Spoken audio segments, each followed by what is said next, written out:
We are at the Old 100 Gold Mine. We are all dressed up and ready to go in the mine. Can we record? You definitely, yeah. There you go. We're gonna see you mining. Work up the very top of this mountain, guys. About 12,800 feet. We work good back and forth, guys. By donkeys. Gentlemen ride up there, work their time, come back down. They did that for nearly 20 years, guys.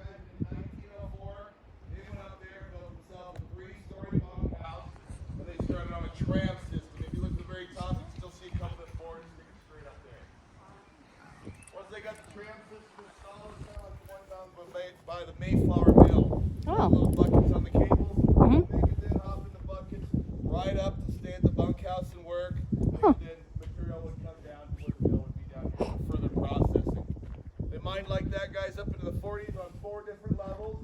Wow. And then in 1968, a company by the name of Dixieland purchased this mine and they pushed this tunnel in right here. If you look above us, you can see this large tailings pile. They pushed that tunnel right there, and one more tunnel above that, turning it into a 7-level complex. That is not as much as Brent's. We're going to get out, walk around. I'm going to run some tools for you, show you different parts of the mine, and explain to you how we mine this mountain, all right? Nice.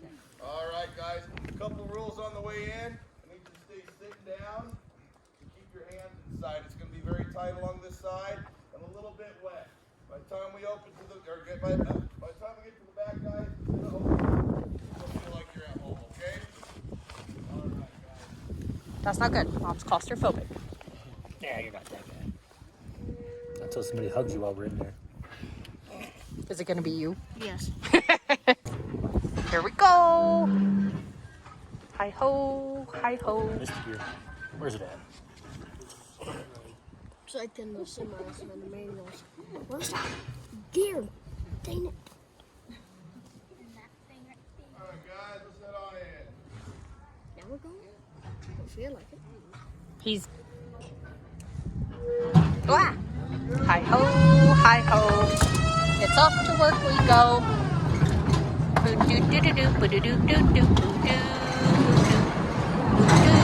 Oh my god, it's dark. It's like being on the underground. Oh, it is tight. Oh my gosh. Do I have a flash? There is a little light. Oh. There's water by the seats away. Yeah. As long as it doesn't get in my eye. Oh, wow. Oh my gosh. It feels amazing in here.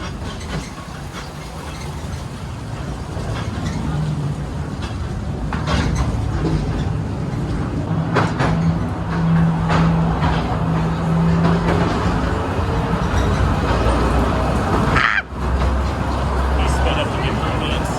Yeah, he did. Right in the mouth. He's big enough for me to like balls it out. Back in time we go. How many gigawatts? 1.2? 2.1.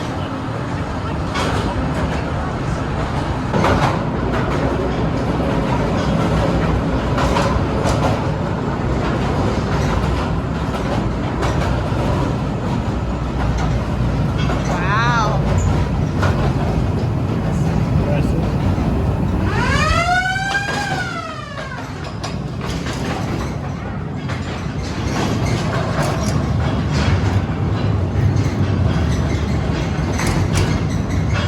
No smoking. Wow. Holy cow. Do I have Sweet. time to work? We go. All right, guys, so we just came in about 1,600 feet, and we're now 2,200 feet from the surface. Wow. I have a question for you, Mike. What's that woo on the car? It's the siren. That was the horn. That's to let everybody know in here that we were coming. Yep. Everybody on the surface that we were leaving. So guys, this story all starts right here with this beautiful rock. This is what brings the miners deep inside these mountains. This is part of our quartz seam. And our quartz seam carries minerals that we're after. It carries gold, silver, lead, zinc, and copper. If we're lucky, we might find some of them. Sometimes we don't find any of them. But if they're going to be anywhere, they're going to flow with this quartz right here.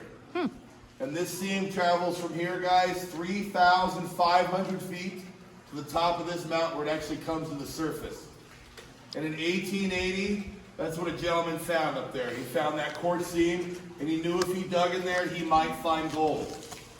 And that gentleman was a German immigrant, Mr. Nygaard. And he dug up there in that vein for nearly 20 years, and just before 1904, he finally started to find some gold. And by 1904, they put together enough money to build that 3-story bunkhouse, a tram system, and open a mill. And that's when the old 100 mine really started to produce mine. They hired some men. They worked up there, guys, into the 40s on 4 different levels up there mining. In 1968, when Dixie Lynn purchased this, they came to the bottom of the mountain with their new technology and their newer tools.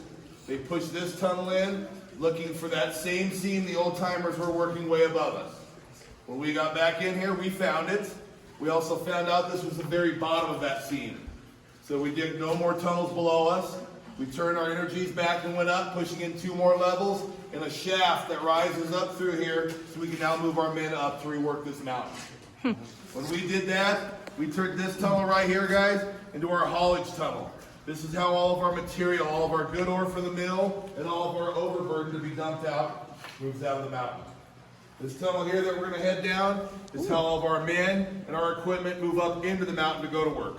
Nice. So let's take a walk down this way, guys. Careful. As we walk through here, guys, if you look up in the ceiling, you'll see some of that quartz vein still standing in here. That's pretty too. So guys, those original miners that were working way on top of this mountain back in the 1880s, they didn't have a lot of things, guys. They were pretty simple. They carried this 5-pound hammer and this 12-inch steel. Those gentlemen would load up on their little mule. They'd ride up to the top of this mountain, bring 3 or 4 of them more behind there just to haul back the materials that they would work out of the mountain. Gentlemen would ride up there with these 2 simple tools. They would work in that quartz vein, slowly breaking it up, loading up that material onto them mules, bringing it back down so they could further process. By 1904, we had that beautiful 3-story bunkhouse up there, and we needed men. A man that could run those 2 tools right there, guys, could make himself about $1 a day for a good 12-hour shift. 25 cents of his pay went back to the bunkhouse for his dinner and his bed. We came home with 75 cents out of that dollar, which was still pretty good. The cobbler in town, our shoemaker, he made about 55 cents for his day's efforts. So there was some money to be made if you were willing to work for it. If you're after a little bit more money, the first thing you did was found yourself a partner. And up here in Silverton, it was usually a brother, an uncle, or one of your nephews, and if not them, it was a buddy you've been to school with. So you guys would come up, they'd issue you guys this single jack right here, and this 2-foot steel. And by the time we had these guys, we weren't just working at the seam, working at the surface, getting that quartz. We were moving forward, guys. We were starting to dig tunnels. Moving forward, looking for more of that rich quartz that lay beneath the mountain. At that time, guys, the 2 of us would come in, and we're looking to drill about a 2-foot hole here.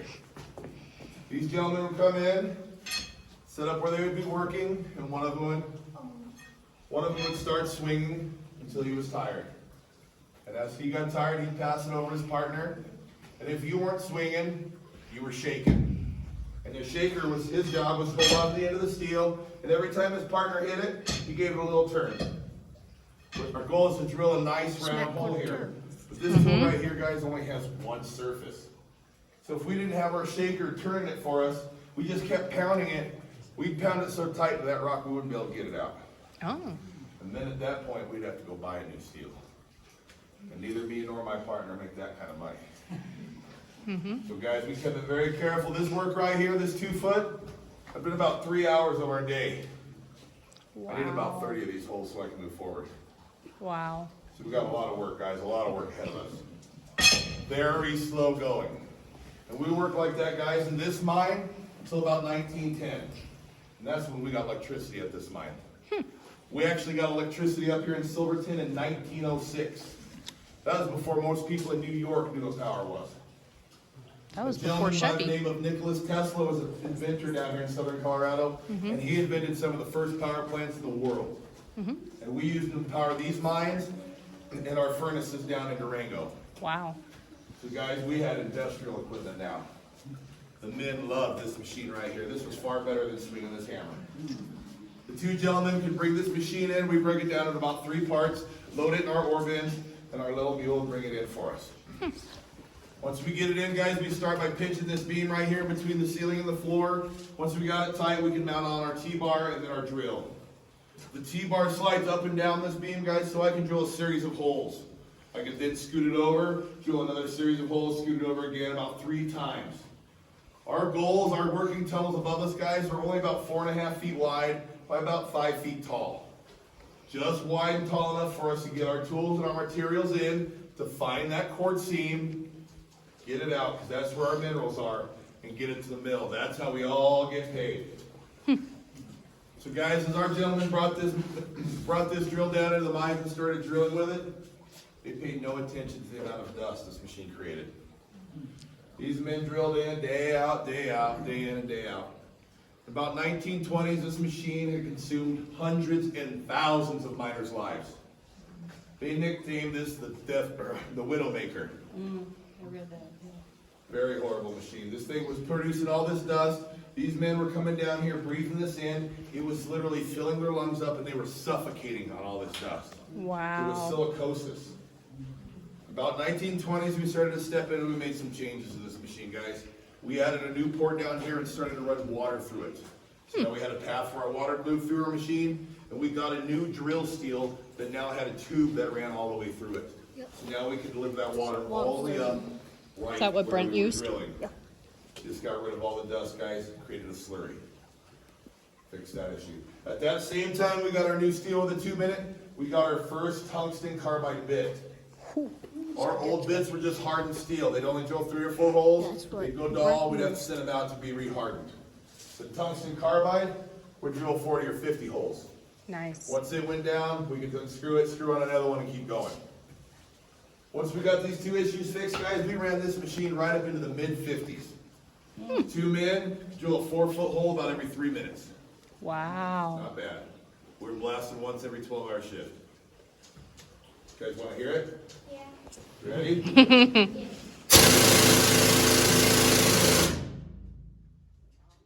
That's loud.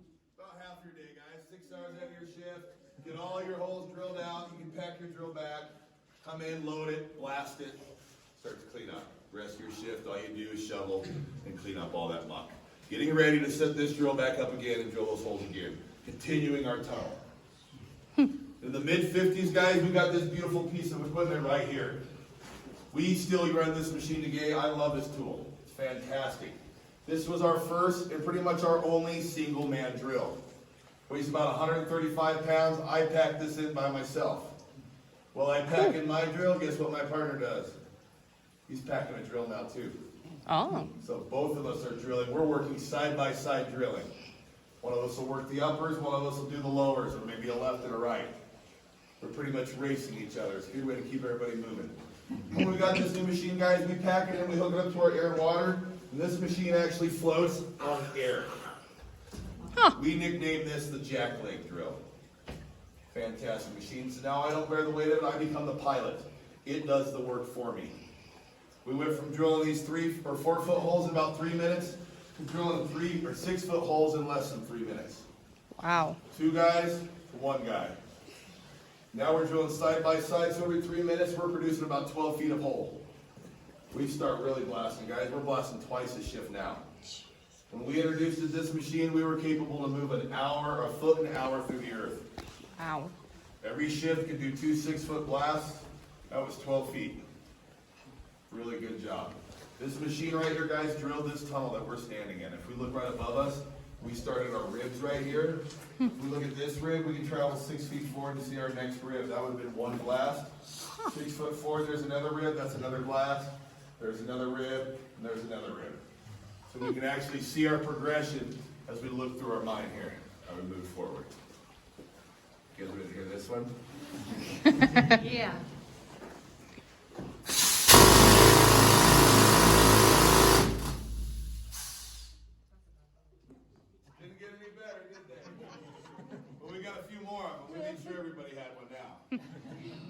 guys, once we're drilling, these drill tunnels, these move us forward into our mountain to find our vein.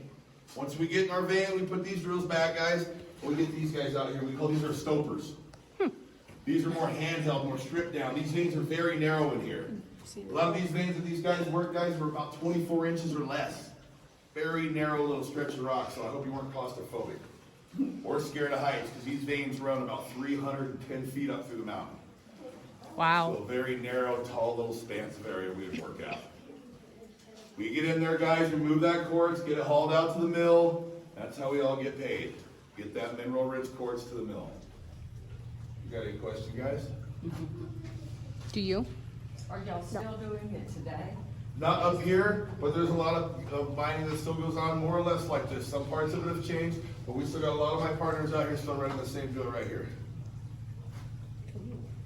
Is there an exit this way? Same way we came in. All right, guys, let's take a walk right down here towards that keep outside and take a look up there. So guys, in 68, when Dixie Lynn pushed us through here, that train that we rode on the tram would have came right here underneath our feet and dropped us off right here. The train ride was only our first journey on our way into work.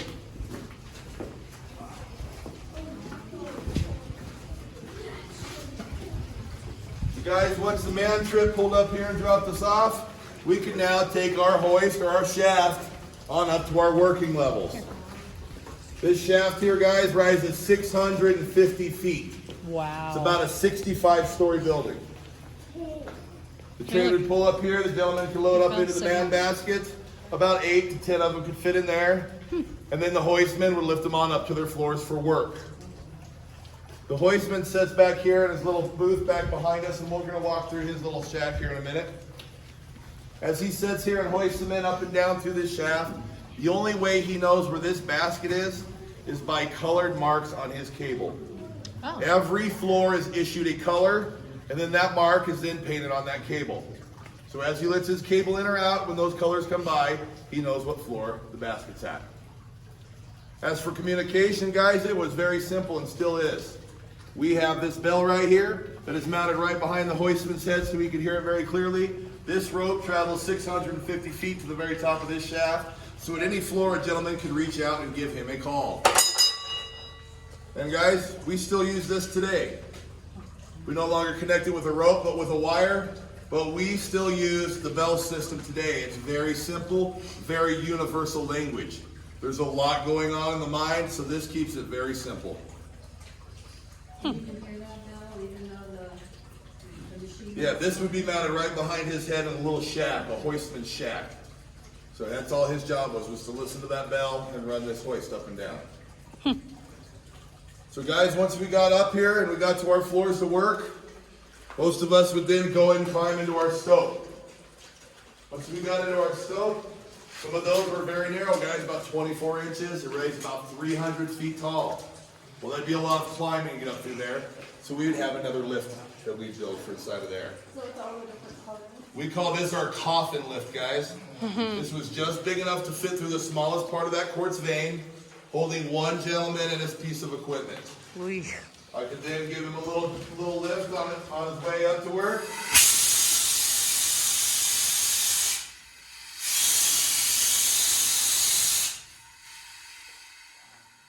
And we called that our coffin skip. Another little way to get around. Wow. And guys, this little pretty blue stuff you see up there, guys, that's some copper.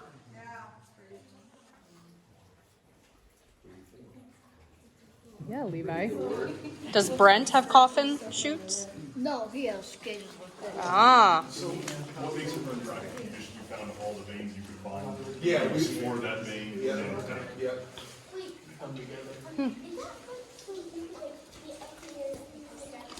Yeah, well, this would take me way up there. Instead of this kind of elevator, this would be more of a homemade one. in a very small, narrow area. Crazy. All right, guys. We'll take a little walk on down our tunnel here. We get halfway down here, stop and peek up over your shoulders. And the rest of you guys, make sure you come up here and take a good peek up the shaft. Yeah, go ahead, get nice and close, guys. Wow. I gotta come over here. Wow. So guys, that big hoistman's hoist would have been mounted to the floor right here. It's a big double drum hoist. So the drums were about 6 feet around. One would have been stacked on top of the other and mounted right here. This little dugout corner is where he would have been mounted with his levers to function his lift. That cable would have shot straight through the middle of his cutaway. Wow. When it got to the side of the shaft, it would have gone around the snatch block, 650 feet to the top, over the head frame and straight back down. Wow. And this was all planned out, yeah? How do people get up there? Well, we used to have another ladder here, and everybody kept climbing up it, so we took it out. Yeah. What are you saying? There's a big elevator. Like that right there. Yeah. Show this. So guys, as that cable would go through there and come up and around, and this was all designed. If they had a large piece of equipment that needed to be moved up in the mine, the train could bring it right up under here underneath the hoist. He can remove that basket, he could hook directly to that piece of equipment, and he becomes like a crane. You pick the piece of equipment up, delivering it to the floor and moving it on in. The pipes that we see up there, guys, as part of our utilities, are compressed air and our water for our drillers. And right along this line above my head would have been our cable to pull our power up through there. Huh. And the most important thing, guys, that we move through this shaft right here, and we can feel it, our air. Before we had this shaft pushed up, guys, we had a big blower system out here and a bag to pipe our air in. Once we Wow. pushed this up, Mother Nature took back over, and we're good to go. Wow. When we were on a ride, we saw like air vents that we connected to. Yeah, you saw some dugouts on the way in, huh? And like air vents that Yeah. we took out. And then we saw like this door. All right, guys, do we have any questions about our hoistman or the shaft? Do you? No. Okay. All right, guys. Let's wander over here by the table. If we look up here at the table, we got some goodies. You guys got to pick up that big gold bar. Ooh. Hold on. Wait your turn.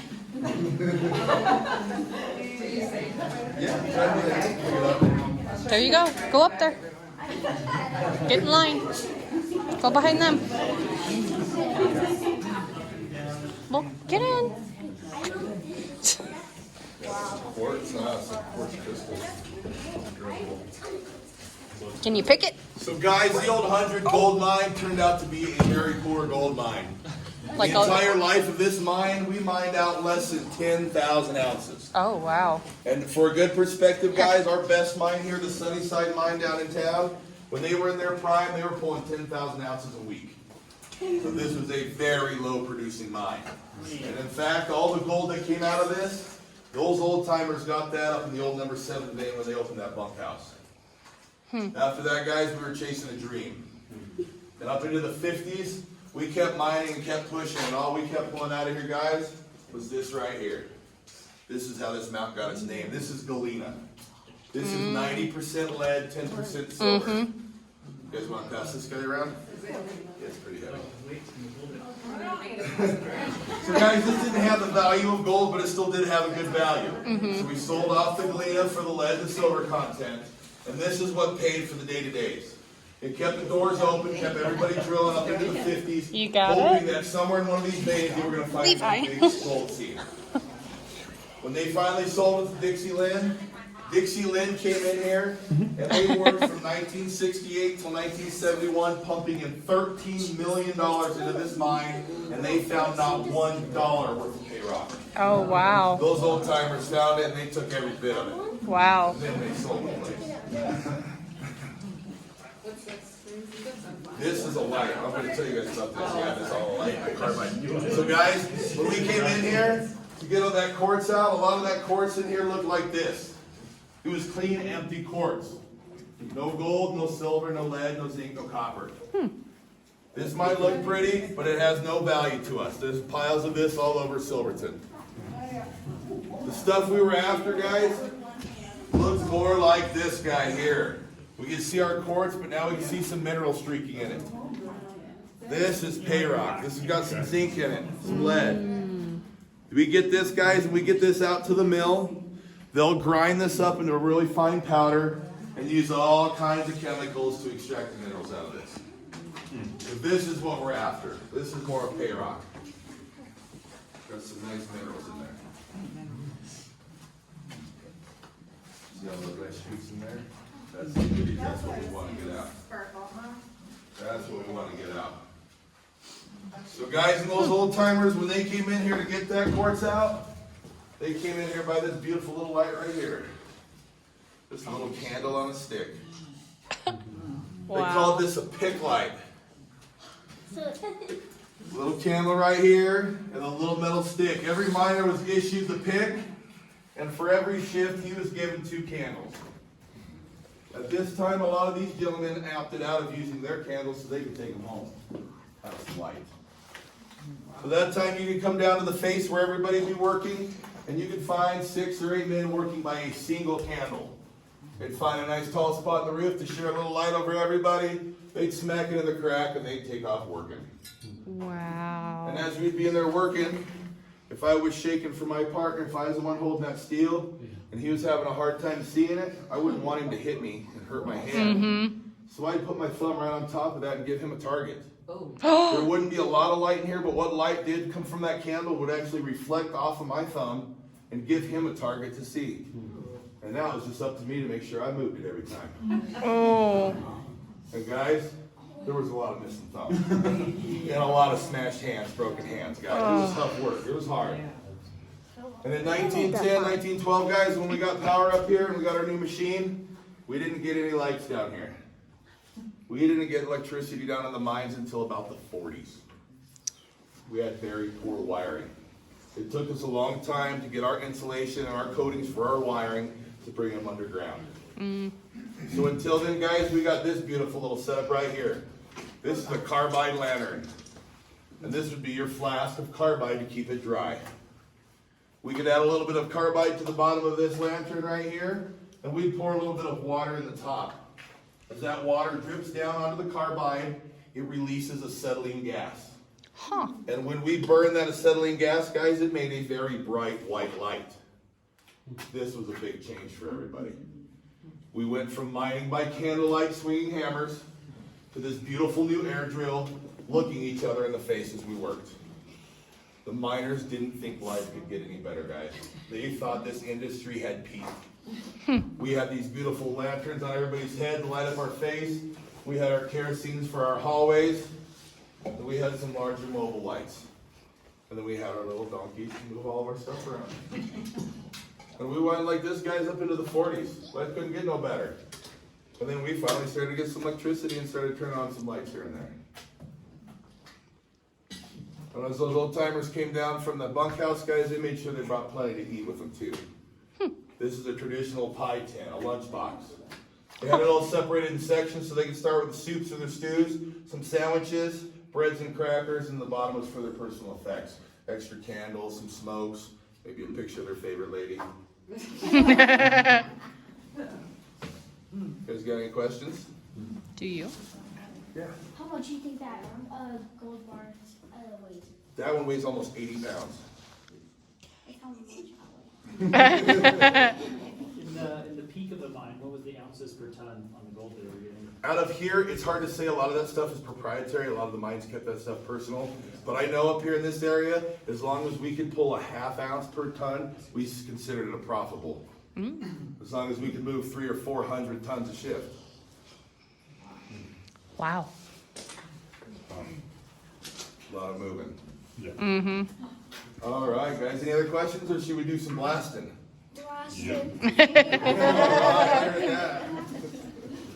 All right, guys. Let's scoot right down here, and we'll talk a little bit about how we blast it. So, guys, if we're going to start pushing a tunnel, our standard working tunnels are about 4.5 feet wide, about 6 feet tall. They're about the size of that tunnel right there that we're getting ready to walk through. We'd come in, we'd find a very nice small narrow gauge train, which is very helpful because our little girl would be bringing in our tools for us on our little wagon. Once we got here, guys, we'd start by setting up our beam, and then our T-bar and our drill. You can see where we move this about 3 times, drilling all these holes out. Once we get all of our holes drilled out, guys, we pack up our tools, we slack off around that corner, sitting in the powder handler. Back in the day, we called this guy the monkey, and he was about a 13-year-old boy. the powder I monkey. know what this thing's scared about. And as the monkey came in, he would open up his powder bin and start to scoop out the black powder and pour it into the holes. As he fills up the holes, he grabs his packing rod and very, very carefully stays out of the way of it, packs the powder in there nice and tight, making sure it doesn't go off in his face. Once he gets them full, he grabs his wooden plug, puts it in there and smacks it with his mallet. He moves through here, filling up all these holes through here, guys, and he leaves this one open right here. This hole is very important for him to leave open, because this is where everything's going to start for us. When we talk about blasting or popping our rock, we're not going to blow it up. We're actually going to implode it. We're going to get it to collapse and fall in on itself. And we do that by setting off a series of small explosions. We start with these four right here. When we set these four off, they're going to collapse and fill up this space, creating a slightly larger void here. When that goes off, now that gave me room for these two down here, and then these two up here. Then once I created a larger void, now I got room for these two over here, and then these two up here, and then these four out here. So we can get bigger and bigger and faster. We can do all this, guys, nowadays in less than 30 milliseconds, half a second. Wow. Did you guys used to use TNT? Do what? Some of them did use TNT. It was very dangerous, the TNT was. So a lot of them stuck with the black powder. What is it? That's our blasting box. This is where things got fun. So guys, when we first started doing these, timing these out, we used different lengths of fuse. This was difficult. We had to make sure our lengths were all right, and then we got them all lit, and then we had enough time to get around the corner and hang out with our buddies. By the 1920s, though, we had this beautiful blasting box, guys, and we had electric blasting caps. These blasting caps were all marked with different colors for a different amount of time. You could then wire them all together. 1 jolt of electricity out of your box would start all the individual timers. Works perfect. And they did. They worked very well. So now at that time, guys, we could come in here and very simply set out our timing. We'd start right here, these fours with our aughts, our zeros. Then we'd have our 1s, our 2s, our 3s, our 4s, our 6s, and then 8s and 14s. When that all goes off, guys, all of this would become fractured. It would look like a puzzle, kind of locked in the wall there. So we need to get that out, relax it. We have 5 more giant, larger ones that go off here, larger loads. We call these our lifters. When our lifters go off, guys, they take all this fractured rock, they pick it up, and they throw it out here, kind of fluffing it up, dispersing it, so now we can get a hold of it a little easier. When those 5 lifters goes off, guys, this rock right here is going to let out a big belch of dust and all this burnt gas from all that black powder. We do not want to breathe that in. Very toxic for us. So as soon as that blast goes off, we run around the corner with our water hose and we start misting down the air, washing it down, knocking down the dust. Once we get the dust knocked down, guys, we come in with our sounding bar. That big blast just shot a shockwave down this tunnel, and we need to make sure our back is still tight. We don't want any hanging rocks above our heads. So we come in and we start to listen, and we're listening for any hollow spots in there. We don't want to sound like that. Not good if we hear that or this. Big hollow spot. So guys, we hear that above our heads, we do whatever it takes to remove it. We do not move forward until we get that bar down. Whether it takes us drilling a little hole and setting a little more explosive in there, we get it down, then we can move on. If we don't, we come back in here and start those drills. We might rattle it loose and then it'll fall on one of us, and it usually didn't kill you, it just cripples you. So once we get that done, guys, now we can come in here and start mucking this up. That blast we just made, that's 4-foot area, guys, would be nearly 4 tons of material. So it's going to take a couple gentlemen a little bit of time. We'd come in here and our larger stuff we'd crush with our sledgehammers. The smaller stuff we'd be able to scoop up with our shovels. We get it all shoveled up, fill up our bins, guys. We take them and dump them down the chutes. The chutes are like our conveyors. They move our material down our mountain from one floor to the next. We get it all the way down to this floor. We load it on the train and haul it out. The old timers brought it down. They loaded it on the carts and sent it down the tram. Very slow work, guys. Any questions? You have any questions? No. You guys gonna do that? I would. Go You for it. get it how loud it is. He was like, oh, I don't know. You might have to wiggle it when you pick it up. There it goes. Boom. Wasn't what you were expecting, huh? No, I wasn't. How loud was the noise once you? It was pretty loud. It was definitely loud, and more so than being loud, it would hit you very hard. It almost pushed you over. Just the air wave that came off of it. That's why I wanted to make sure we were around a corner. Because when that blast came, it'd blow right by you like wind, like a train driving by. Pretty much like in the cartoons. Kind of, yeah. Will it like if you were like standing right there and you got it, would it like break your eardrums? Will it break It your could. eardrums? Yeah, and worse than that is what it does is it could hurt your liver or your kidneys or collapse your lungs. Oof. It would hit you so hard. What was the pay rate for who packed the holes? The pay rate for him, those kids were probably making maybe a quarter a day. Oh, They started off, these kids started working in the mines about 10 years old. And they were making about a nickel a day. And as they learned more, they moved up, they made a little bit more money. All right, guys. What was the like work expectancy, like life expectancy of a worker? In the early days, it was about 20 years. Wow. 20, 25 years. not bad. There was a short area where it was only about a year that these guys were living for working in the mines. But there was different jobs in the mines. Not all the jobs were the most labor intensive. We left those for the younger ones. The really young ones worked their way up into it. Then they did the hard jobs for a little while, and then they learned on and they kind of moved out of it. And then we had lots of other, we had shifters, we had track bosses, hoistmen, slusher tenders, stuff like that. Stuff, the older guys. We didn't all have to be the hard workers in the front. There was a lot of other jobs that some of us older guys could still handle and maintain. All right, guys. Let's take a little walk down this tunnel. When we get to the end of it, take a left. We'll walk down the ramp and meet around the big rusty chute. Hey, Dad, watch your head.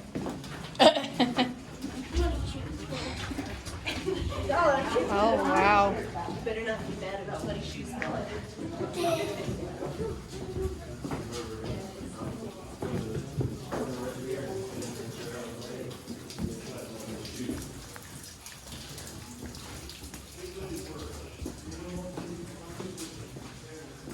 There's your brake chair. Back in the day, he used to do wood. What do you think? Do you want to be a miner still? Yes. This, guys, right here, this is our ore chutes. This is what the material slides down to get from one level down to the next level. This one right here is a very beautiful ore chute, guys. This was put here in '68 by Dixie Lynn. All this you see above us is all made out of steel.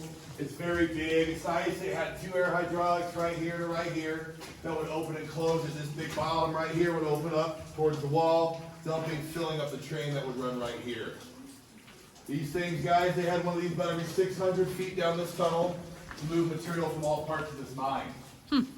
These ones worked very well. They weren't without their issues. Our most standard issue we have with these kind of chutes, guys, is they plugged up. Not a big deal. We play the short straw game. Whoever loses that gets to climb up inside.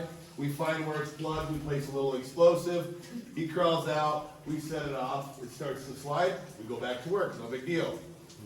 We had some older ones of these guys up on the older floors from the old timers. They were not big, made out of steel and run by air. They were made out of wood, handmade, and they were opened by hand. Gentleman would pull up his ore bin. He'd walk up to the bin, taking his board, shoving it in the side, and very carefully opening it up to little material come out of it. If you open it up too far, this material would come out and crush him before he would be able to get it closed. Oh. And besides them plugging up, we know how to fix that, right? Send somebody up in there. The worst problem we had with the old ones, guys, is what we call a blowout. And that's when this part up here, guys, got emptied out, and the men above it got too carried away and they let the material come down here too fast. When that old material was all wood, when that material came down here, it would blow the entire bottom out of this and flood this floor out with material. Not a good way to go. Working here at the bottom of the chutes, guys, is probably one of the more dangerous areas to be in the mine. There's hundreds of tons of material up here that want to come down. So we've got to be very careful about how we go about it. Any questions, guys? So these particular Do you want that tunnels, job? they weren't for like finding material, they're just for getting the material you Yeah. don't want out. Only for, yep, for Got it. production, yep. This was our haulage tunnel side. Got it. So this material is coming down to here, Yep. and then they're taking it back up. No, taking it straight out and dumping it at the mill or either Okay, oversized. so that's all up way up higher, and it doesn't go out that way. Is that Yeah, the older guys, when they worked up in that bunkhouse, they had that tram system. So they, their tunnel that came out right there, they'd bring their ore out, load it on the tram and send it down. In '68, when Dixie Lynn came through here, they pushed these tunnels all the way up through here, and now we brought our material straight down through the mountain and then rolled it out.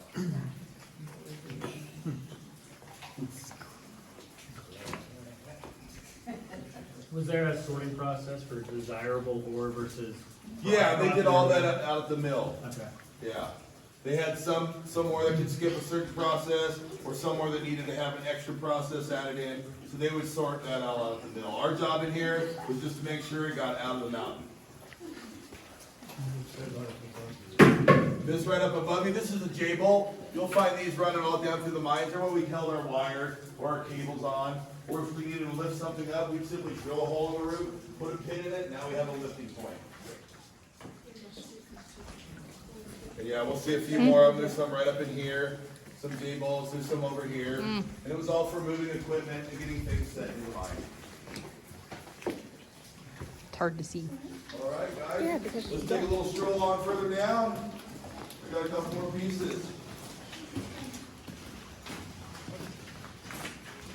You guys, this first piece right here on the corner on the cable, this is what we call our slusher. Let me work my way up there and I will demonstrate it, guys. So guys, this beautiful guy right here is a slusher. This is what we use to drag and pull materials. We use these up inside of our veins, guys. Our veins are very narrow, and we'd send those men up working through the veins. As they work up, the material falls down. We could have one slusherman working in the bottom. Right in the bottom of that vein, we would start a chute. Don't lean on Fit that. out and went to the lower floor below us. So as the gentleman worked up, and the material falls down, I could use my slusher, pull it over here, and feed my chute. If I was working in a large stope, we'd put our chute in the middle of it, and then I could work a double slusher. I could slush 200 feet this way, and another 200 feet this way, now I have two crews working above me, bringing me material, and I can slush them both, feeding into one chute. Huh. Works out very well. This was a nice job to have. It was pretty safe. I got to sit down for a lot of it. This one's a little loud, guys, not like the drills.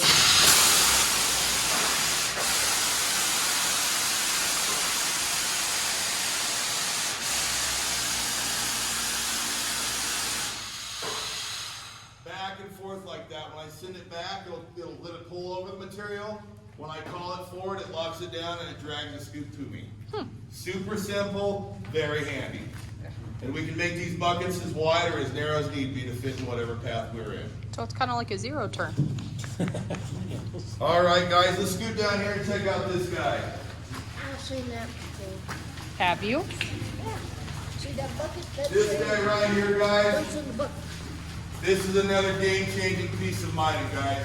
When we got this piece of equipment, it was just as important to us as when we got that first air drill. This changed what we did. Before we had the little 12B mucker, every time we blasted, we shoveled that material by hand, broke it with sledgehammers, and loaded it in our ore bins. This took time. When we got this beautiful machine, guys, we got this in our country and we put it into all of our mines, and we moved more ore than any other country in the world. Wow. This machine, guys, helped us build battleships. This helped us win World War I right here. Really? Big Wow. game changer for us. You guys ready to watch this one? Yeah.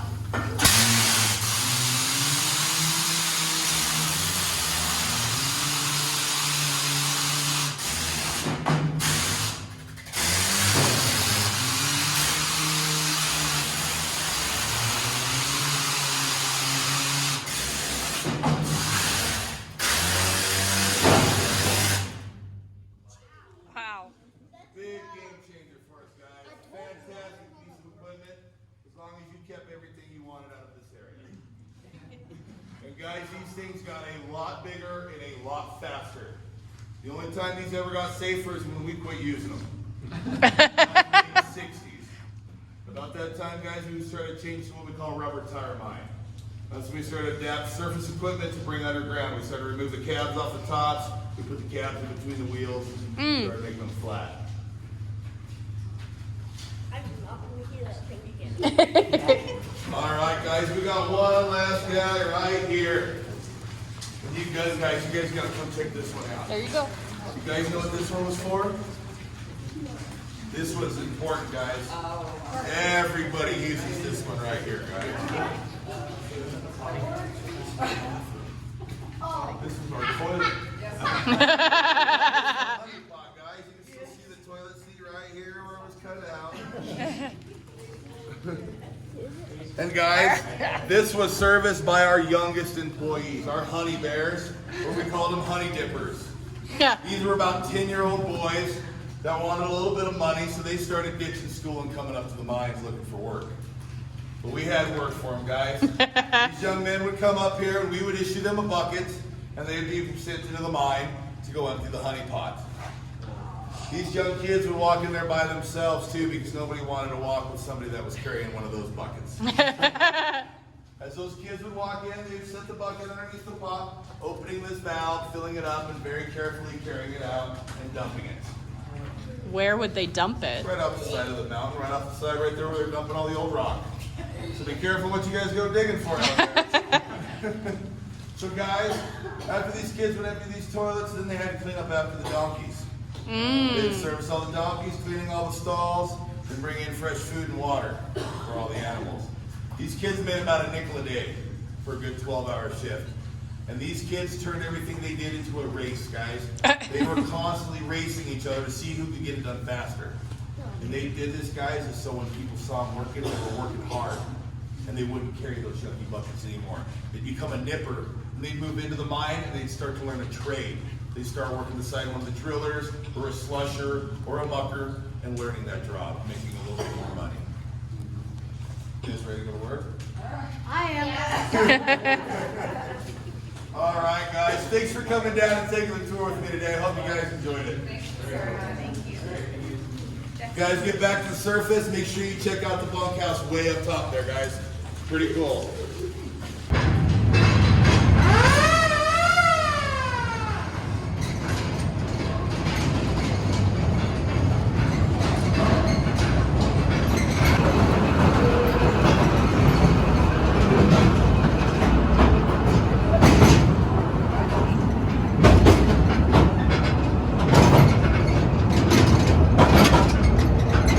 There's lights at the end of the tunnel.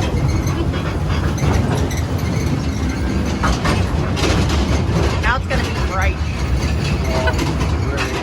You're right.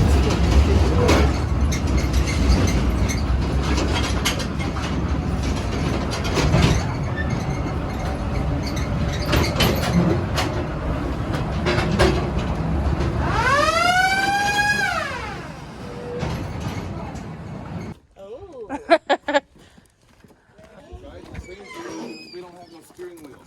We only go two ways. We go forwards and backwards. So again, like a zero turn. So guys, you do right in here, and this little guy right here, you stand right here. This is our little pilot's hole. Right here is our brake lever. Okay? Here's my horn button. And here's our lights. As we roll two directions. Yeah, come on in, guys. Ooh, careful. I mean, I'm the boy with very long hair, and I've always wanted to be a miner. Well, Guys, you can't as we have long roll hair here, in the mine. There's only two ways we roll. We either roll into our mine or we roll out of our mine. So either forward So we or either back. push it forward or we pull it backwards, and we call this our dead man. Because what this does is if anybody was to let go of this, it shuts that train off. And we have two different styles. We have this style here that works on the lever, and then we have the other style where we put it in, and then we have a pedal we have to step on.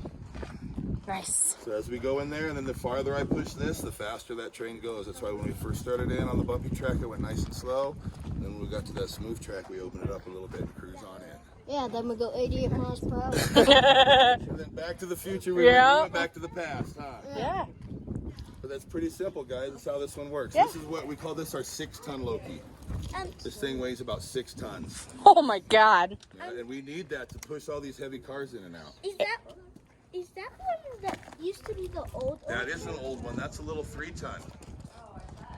He's just a little guy.